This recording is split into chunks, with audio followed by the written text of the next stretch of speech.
Dobar dan i dobrodošli u Ulični podcast. Danas se nalazimo u Porječini, na imanju Steve Crnalića, koji je posle dugoročnog rada u Njemačkoj sa svojom ženom Petrom odlučio da svoje penzionerske dane provede na svom seoskom imanju. Dobar dan i dobro nam došao. Hvala, dobro i vi došli. Prije nego što krenemo sa glavnom temom, možeš nam ukratko opisati svoje momačke dane i kako je u to vrijeme bio život na selu u Porječini? Šta da vam kažem, kad niste zapamtili, možda nećete ni vjerovati. Bilo je teško vrijeme. Došao sam 72. iz vojske. Tamo vama teško se bilo i zaposliti, znaš. Onda ispane to neki seminari za Njemačku, srećom tu me prime.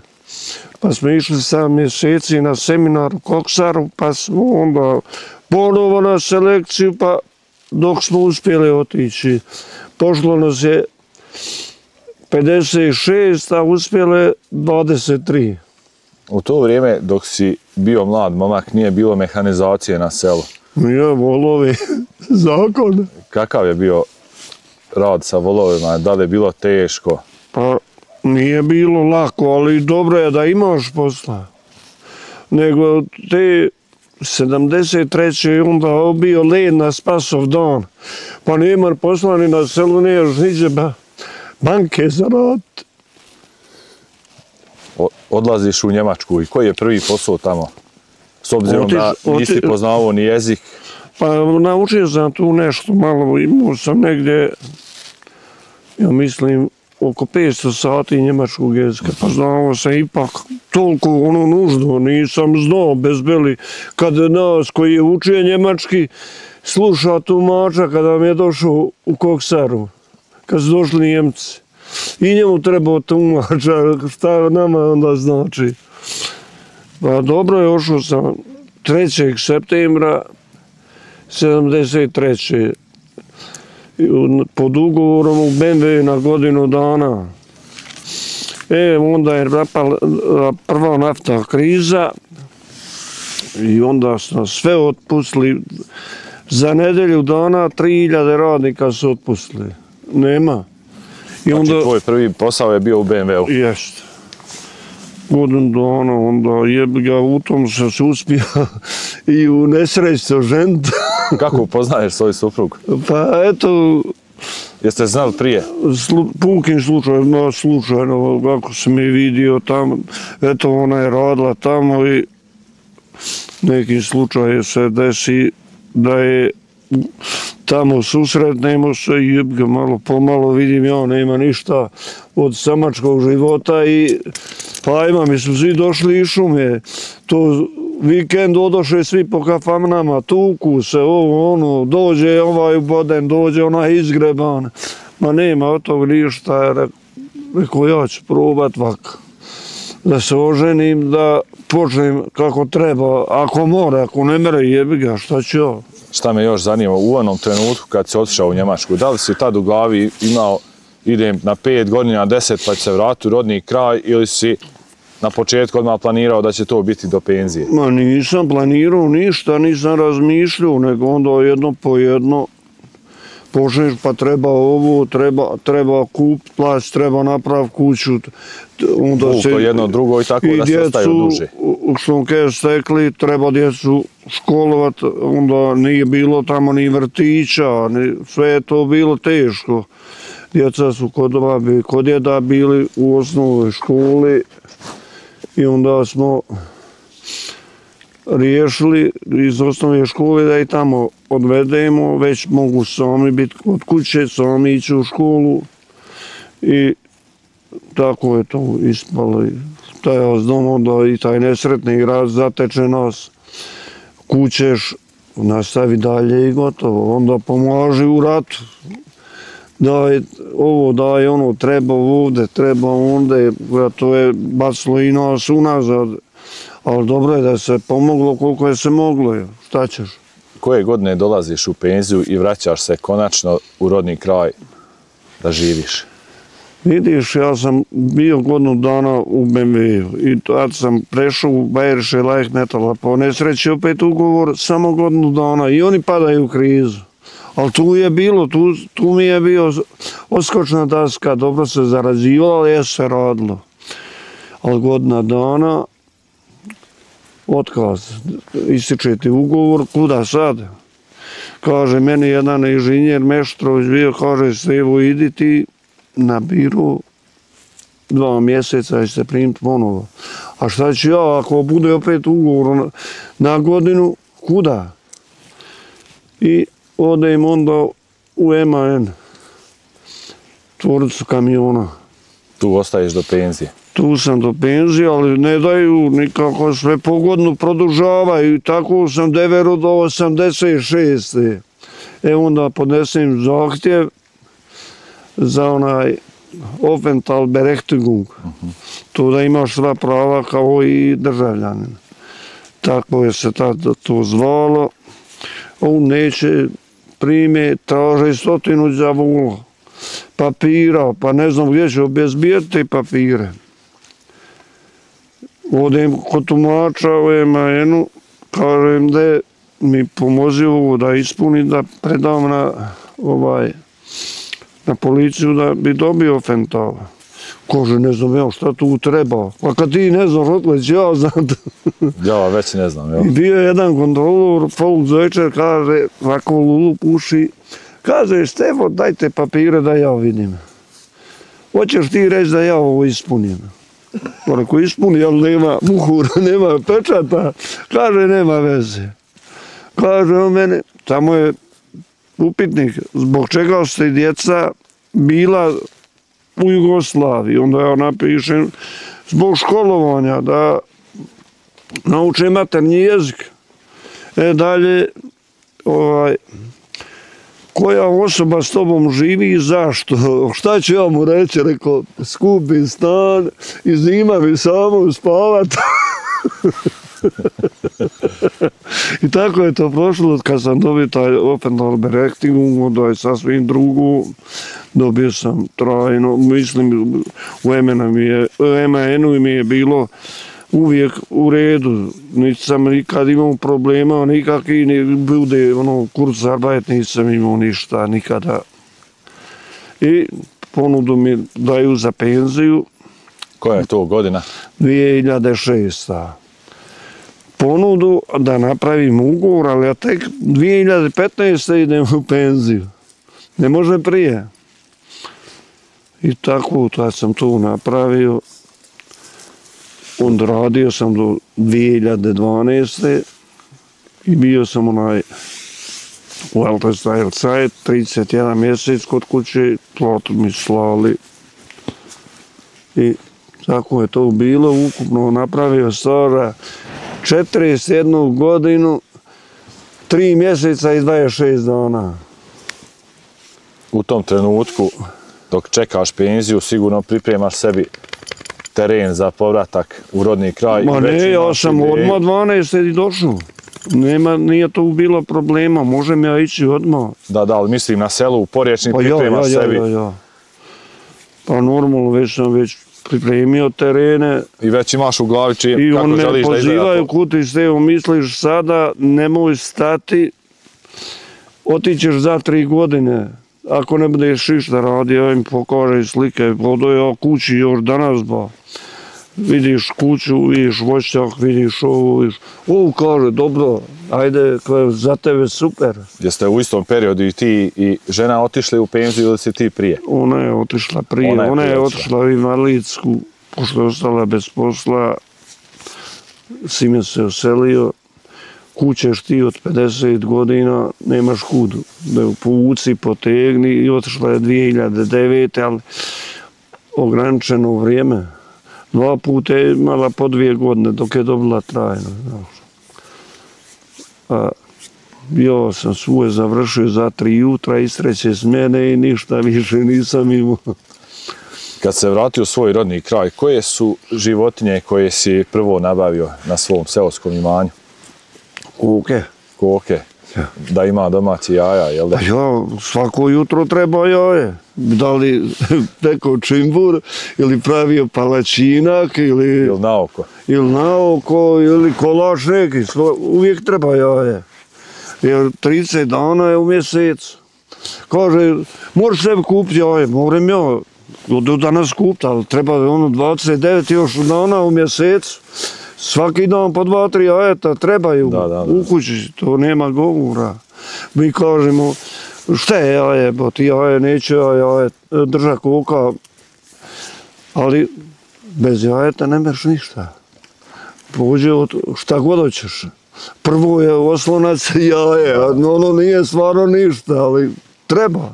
Ali za kolače i za sve. Za kolače, hoćeš i doručkovati, ga najbrže jaje. Pored koka, šta možemo još da nađemo na seoskom imanju kod? Onda sam nabavio svinje i počeo roniti. I od tada godinu dana sam ronio. Sigurno tu dolazi i mace, cuke. A cuku sam kupio 3. dan kad sam se vratio 2012. Znači ipak je cuko prvi. Prvi.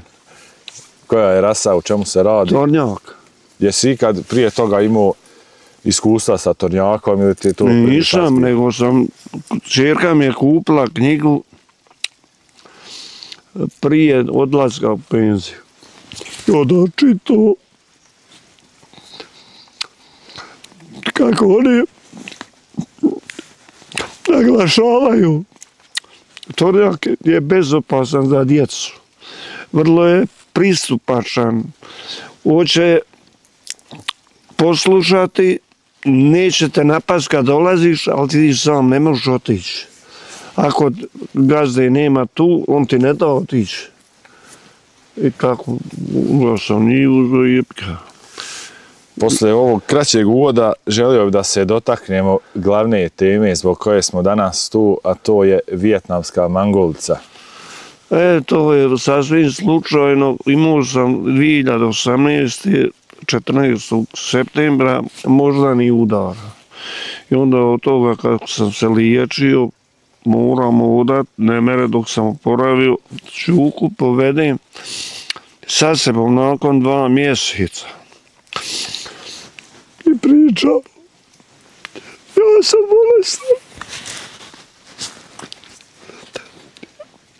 Sve me sluša. Ja se vraćam kući i uz onu usprticu Petra gor čeka. Ali kud se otišao, ne možeš dobro udat, Ker je s tobom. Rekao, sad ćeš vidjeti ja kao pane. On je mene vuko, da me digne.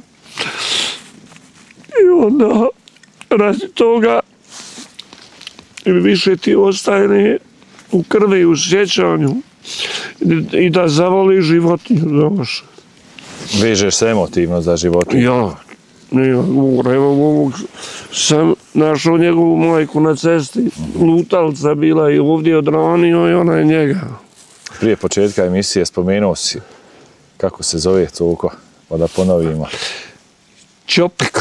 Čopik. Čopek. Tursko ime pas. A da. Vidiš ga kako on mene voli, to nema govora. Ajde ljubi. Da se vratimo na vijetnamsku mangulcu. Ja.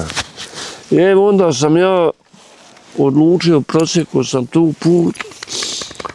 Šta ću ja, kažu, moraš obavezno vodati svako jutro, svaku večer. Ajde ja po internetu i nađem te mangulce, rekao, hoću ja njih nabaviti, onda moram vodati. Imaš obavezu, da. Ja danas kiša neću ići, sutra ladno neću opet ići i to zapostaviš. Ovako ja sam svako jutro u 6 sati ovdje. I opet popodne, naravno im je dobro kad je ljeto, dolazi tu nešto i radim. I tako je. Prolazi vrijeme, eto. I zadovoljavaš dušu, a ujedno i obezbijetiš nešto i za kuću. Kako se vijetnamska mangulca snalazi u surovim uslovima, pošto vidimo da su one ovdje u šumi ograđene? Ona neće njegu čovečansku. Neće svinjat? neće svinjac na betonu, ja sam njih donosio po crkaju. U zimi, rekao, daj da ih sklonim, rekao, trudne su, ne može ostati. Ona niti voli kad se okoti da joj darneš mladunče. Ako ga ti dirneš, ona ga više ne prihvata. Znači u ovim uslovima To je njena raj. prirodnim ona najbolje i napreduje. Ja. Ja s njima nemam problema nikad. Ja dođem, sad ću otići sam među njih, sjesti i s njima se maziti. A ti dođi, druga osoba, ne možeš stignuti, niđe vidjeti. Da su zahtjevne, koliko treba vremena i truda oko njih da Ma nema tu truda, raniš ujutru i uveče i gotovo. Šta imaš daš, a ja njima dajem i ovim svinjama. U ljeti trave, zelja, svašta. S obzirom da smo ovdje u šumi, one sigurno konzumiraju i žir i... Pa šta imaju dom zatvoreno, dok su mali oni iziđu polako. Nisu oni tako rovokopači, oni su jako mirne. U blatu živi, a uvijek je čista. Ne možeš je vidjeti prljav. Imaš ovdje i vodu sigurno za njih. Ima, toči voda non stop. Tamo. Uglavnom, voda je najglavnija, da imaju onu frišku vodu za pit. I ona neće izvršiti nikada nužde tamo gdje spava. Koja je maksimalna kilaža do koju može dostići? Pa tu je 100, ja sam najviše do 110 kila, ne može više biti. I tad je ona spremna za klanje? Ja. To znači 90 kila, tu je tu prosjek. Koliko prasaca daju i koliko često se prase? Otkud ja znam da i ne možeš vidjeti kad se pare ništa. Znači ona sakrije svoje... Ja, i ona zakopava isto u slamu. Zna prasti po 10, 12. Samo i kasnije izvede kad su... Ma ona njih, dok oni ne pošli, i oni iziđu, sasnu i opet se u slamu zakopaju, ko miševe. Ali malo je to, nemaš ti tu šta vidjeti. Kad si odlučio da se baviš u penziji ovim seoskim poslovima, šta su djeca rekla? Kakav je komentar njihov bio? Pa ne imam šta reći, ne radim ja tu previše, ja radim radi sebe, za dušu. Da kažem da sam ja aktivan, da radim nešto. Danas mi se radi, sutra ne radi. To je čisto hobi? Ja. To je jednostavno iz zadovoljstva radim, eto, ništa drugo. Šta mi je to doći? Ja svejedno bi morao vodati. Ivak inak. Onda ga ne bi uprazno vodao. Da. Sigurno imaš te i proizvode od Mangulce. Pa uvijek imam u kući. To su? Slanina, kobasica, peka. U čemu je razlika između mesa od vjetnamske Mangulce i obične svinje? Da li je to zdravije meso? Zdravije, manje ima kolesterola u sebi. Nju može da jedeš slaninu koju repu. Izgleda masna, ali ona je slatka. Tako. Sigurno držite i razne vrste povrća, uzgajate. Pa ja, ono što nama treba uvijek. Paradajz, paprika. Paradajz, papriku, krompir, kukuruz za svinje. Na početku, šenicu, na početku razgovora spomenuli ste i neki voćnjak, o čemu se radi tu? Pa imam jabuku za domaću rakiju. Šta čini rakiju od jabuke specifičnom i šta je razlikuje od ostalih rakija? Rakija ko rakija je svaka dobra, samo je treba lijepo uraditi, pripremiti i znati vrenje njeno i peć. Svaka voćka ima svoj ukus. Nema ništa drugo. Recimo, mnogo je nezdravija šljivojca, ona ima u sebi mnogo više onoga, kako se kaže, metil alkohola, nego jabuka. Jer kako sam ja to saznao da je druga, treća po kvaliteti, a šljiva je na 7. mjestu. U našoj emisiji imamo jednu rubriku koja se zove pitanje gledalaca. Pa da krenemo sa prvim pitanjem. Dugo si vremena proveo radeći u Njemačkoj. Da li si imao priliku probati njihove domaće proizvode i kako ti se sviđaju ako jesi? Pa jesam, kako da ne. Jer ono sa sela koji dovedu, recimo kod mene je bio, uvijek dolaze subotom. Pijaca, markt. I svako seljak mi da kod njih kupi. Je skuplje, ali... Koja je razlika između njihovih naših proizvoda? Da li je u začinima, načinu pripreme? Znaš šta je tu? I sama priroda, i kako je, i brzina spremanja, i sušenja. Sve to ima razliku. Recimo, ja sam tam jedan puta našao i uvijek sam posle toga kupuo Banatenburst. To su donijeli Dunavu Švabe. Da. I nema od njih bolji. Neko oni imaju one svoje i Nimbergere i Weisswurst i sve, ono i suše kobasu, ali ne suše. Vojvodna je Vojvodna. Ja, ali gore je suši, to su oni gore. Ali način pripreme su donijeli? Ja, donijeli su ozole, nema govora. Kaže Je skuplja, ali ne interesujete kada ti nešto spaše, kupćeš ga bez beli. Bitno je da ima kvalitet. Pa ja. Kad dođu unuci iz Njemačke, šta za njih predstavlja ovaj životinjski raj? Pa šta ja znam, djeca ko djeca naučila u gradu, vole životinje, naravno što kerove i mačke, dok oko svinja oni bog zna nisu, kaže svinje su prljave i smrde. Čuju se, da. Pa rekao i šuko kad ga ne bi kupao i on bi se čuo. Da li se mangulca može peći na ražnju? Isto ko i ovi, svinja. Ima neka specifičan način pripreme Ma nije, što duže samo, da se peče? Pošto je ona okrugla, ona nije duga, kratka je okrugla, ispada kao debelija, moraš je laganije peći i duže. A super meso sa ražnja. Izlaziš sočna, bi rekao masna, ali nije to masba. Slatka je.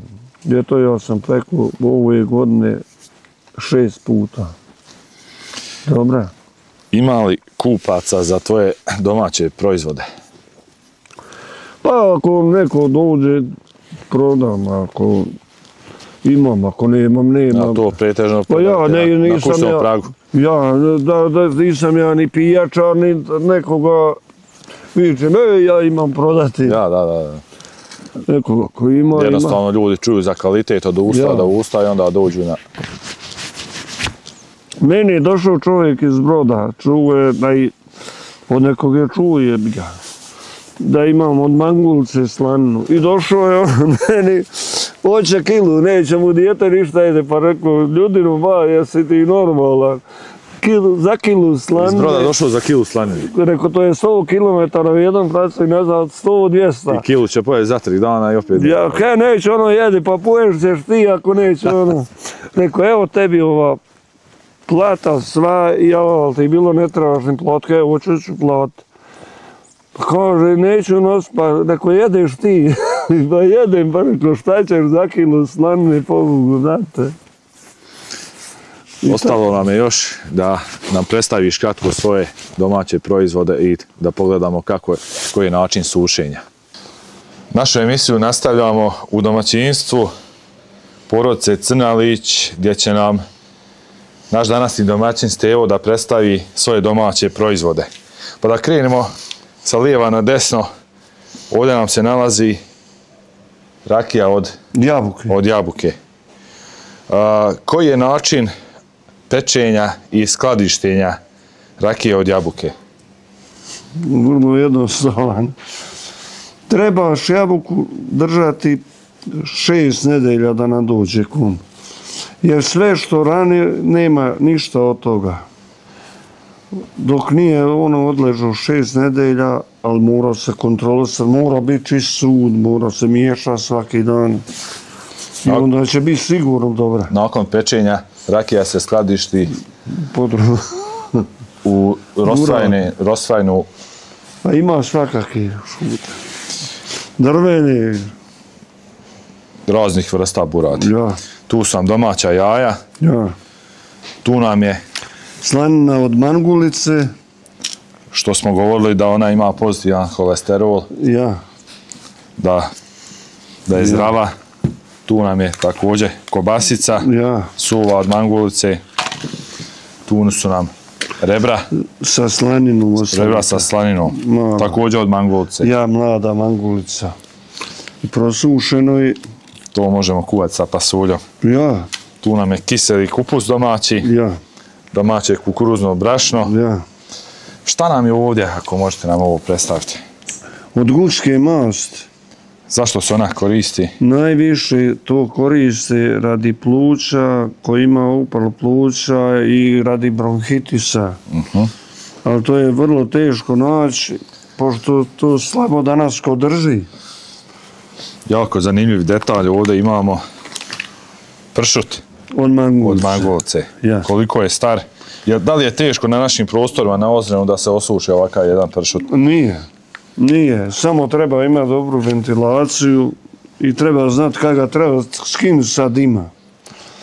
Njemu nije toliko potreban dim, njemu je ventilacija potrebna. Koliko sol igra važnu ulogu u pripremi vrhunskog pršuta? Pa moraš ga mjesec dana držati u pajcu. Pa ga onda staviti u osoljavanje. U stvari to je sve u mjesec dana. Osoljavanje nedjelju dana i onda ga vadiš i da se ocijedi i vješaš. Jako zanimljivo. Ovdje imamo i Jaja od prepelice. da li se ona koriste za konzumaciju ili Ja. I to mnogo traže za djecu Po koja čemu su imaju poznata? bronhitis i da piju. Ja i pijem svako jutro po 3 komada. I radi sebe sam to i nabavio i volim to da imam. ovdje na kraju vidimo i rakiju. Travaricu. Šta imamo unutra od trava i koliko? Ne znam, nija, ima pelim, ima božje drvce, ima majčina dušca, Ruzmarin. ruzmar, ima svašta. Od svih trava jedna mora biti ljekovita i pomoć, jel de? Ja, mora biti. Uglavnom nije ni jedna otrovna. Stevane moj, za kraj današnjeg razgovora imaš li koga da pozdraviš? Djecu, unuke, Evo prijatelje, je gore u komšije? kući sve i pozdravljam, moram vikat. Viči kroz prozor. Ne čuju, velika izolacija. Hvala ti puno na današnjem razgovoru. Dobro živjeli, Drago mi je bili da smo prijatno. ovako nešto snimili. Vi nastavite da gledate, poštovani gledalci, naš podcast. Napišite u komentaru šta bi željeli još da vidite, da li vam se sviđa naš rad i mi se vidimo nekom drugom prilikom.